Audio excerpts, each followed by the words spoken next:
In this lesson, we're going to be going over the use of Whois, a utility that is used to query the various regional internet registries to store information about domain names and IP addresses, and there are 5 regional internet registries.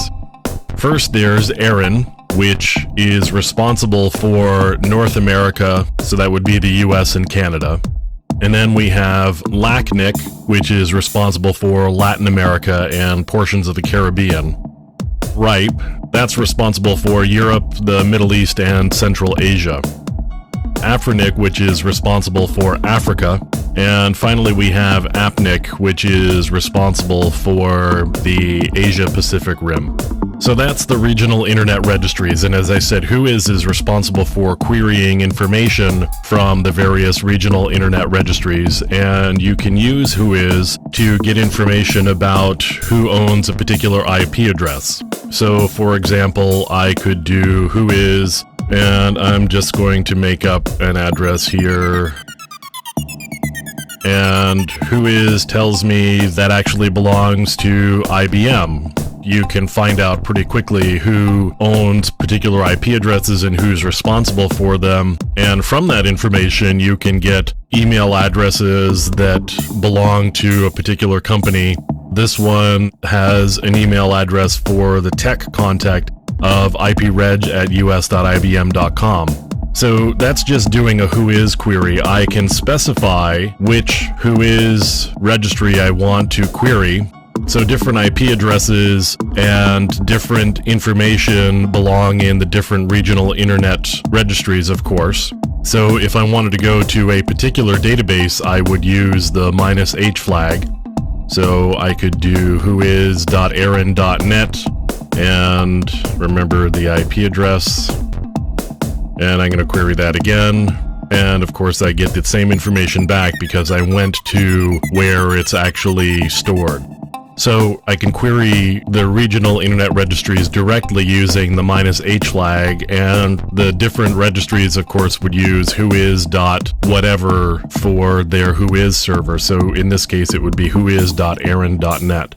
So I can get information about domains as well. So I can query infiniteskills.com and I can find out that this is Infinite Skills. There's an administrative contact and a technical contact, and you can see the different domain servers. So the servers that would have authoritative information about the DNS entries for that particular domain. You can also see other information like when the record was created for that particular domain. This goes back to 2007. Now, I could also find information where I may not know specifically what I'm looking for. So if I just did Whois foo, I would get a whole lot of systems and domain names that existed with that particular string in it. So you can see it actually aborted after 50 records were found because there's a lot of different systems out there that have foo as part of the name of the system. So the regional registries, in addition to storing information about IP addresses and domain names, sometimes will store information about particular host names. And there may be other reasons why you would store a host name or particular information about a host name or a system name within one of the RIRs. Now, if I wanted to look up something specifically once I had found that, I could now do a lookup on whoisfoo.bar. And it says we don't actually know what that is. Not surprising. I could also do something like this where I'd get more detailed information about all of the things that it turned up. So if I did a Whois equals foo, I've got all of these bits of information. So here, for example, is foo.net. The registrar is Network Solutions. And I've got a couple of name servers here, and the creation date and the expiration date, same thing here with foo.com.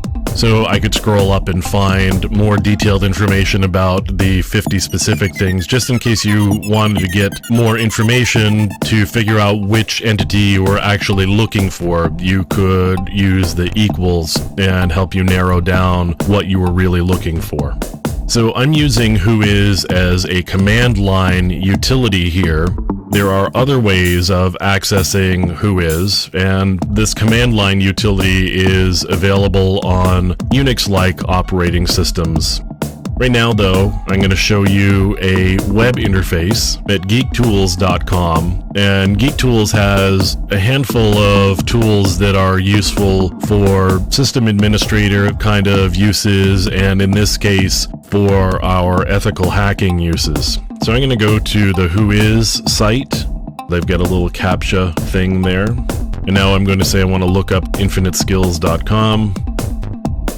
And it's the same thing as I had before, it's just I've got a web interface. So you could do this from like your phone or a tablet or some other device where you may not have command line access. As long as you've got a web browser, you can look up all of this information.